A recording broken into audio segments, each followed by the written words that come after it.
বিসমিল্লাহির রহমানির রহিম। আসসালামু আলাইকুম। কেমন আছেন সবাই? আশা করছি অনেক অনেক ভালো আছেন। আপনাদের দোয়ায় আমিও অনেক ভালো আছি। তো আজকে সকাল সকাল আপনাদের ভাইয়া সিমের বিচি নিয়ে আসছে, সেগুলো বাছাবাছি করার পরে ভাবলাম আজকে নুরা মাছ দিয়ে, বিলের নুরা মাছ দিয়ে সিমের বিচি আর টমেটো দিয়ে রান্না করি।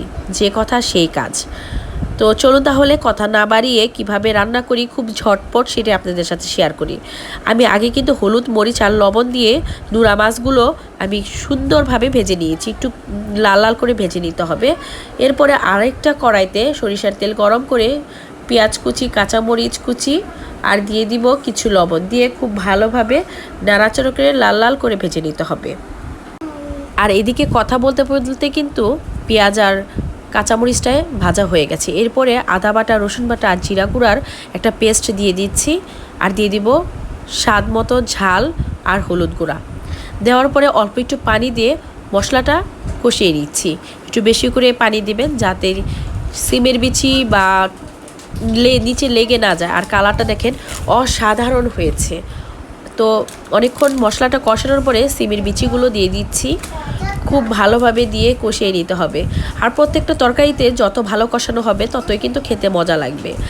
তো এই কারণে আমি একটু সব কিছুই কষাই একটু বেশি টাইম দিয়ে, যেহেতু স্বল্প সময়ের মধ্যে সব কিছু দেখানো সম্ভব না। তো সিমের বিচিটা একটু কষানো হয়ে গেলে কিন্তু দিয়ে দিচ্ছি পাকা টমেটো 2টা থেকে 3টা। আপনারা চাইলে স্কিপও করতে পারেন বা আলুও দিতে পারেন। তো আমি কিন্তু ওই যে এটা দিয়ে ঢাকনা দিয়ে ঢেকে অনেকক্ষণ কষিয়ে নিব, 5 থেকে 7 মিনিট। আর যারা খোসা ছাড়ানোর জন্য এই সিমের বিচিটা খেতে চান না, তাদের জন্য কিন্তু আমার একটা ভিডিও আপলোড দেওয়া আছে এর আগের একটা রিলসে, অবশ্যই পেজে গিয়ে দেখে আসবেন। কথা বলতে বলতে কিন্তু সিম আর টমেটো কষানো হয়ে গেছে। এরপর 1.5 কাপ পানি দিয়ে হাই আঁচে রেখে দিচ্ছি। আর ঝোলটার সাথে সাথেই কিন্তু আমি দিয়ে দিব মাছটা দেওয়ার কারণ আমার ওই যে সময় নেই, ঝটপট সব রান্না। এর জন্য ভেজে রাখা মাছগুলো বলক চলে আসলেই কিন্তু দিয়ে দিতে হবে। এরপরে মাছগুলো দিয়ে ঢাকনা দিয়ে রাখবো প্রায় 5 থেকে 10 মিনিট। হাই আঁচে রাখলে খুব তাড়াতাড়ি কিন্তু ঝোলটা শুকিয়ে যাবে। আর হ্যাঁ, আমার ভিডিও আপনাদের কাছে কেমন লাগছে অবশ্যই জানাবেন। ভালো লাগলে লাইক, শেয়ার, কমেন্ট করবেন। প্রত্যেকটা কমেন্ট আমার জন্য অনেক অনেক গুরুত্বপূর্ণ।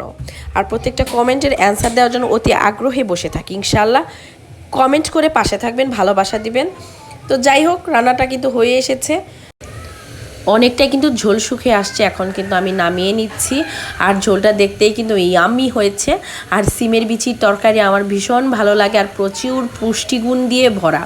যাই হোক, এই রিলসটা দেখে আসবেন আর বলবেন রান্নাটা কেমন হয়েছে। ভালো থাকুন, সুস্থ থাকুন। আল্লাহ হাফেজ।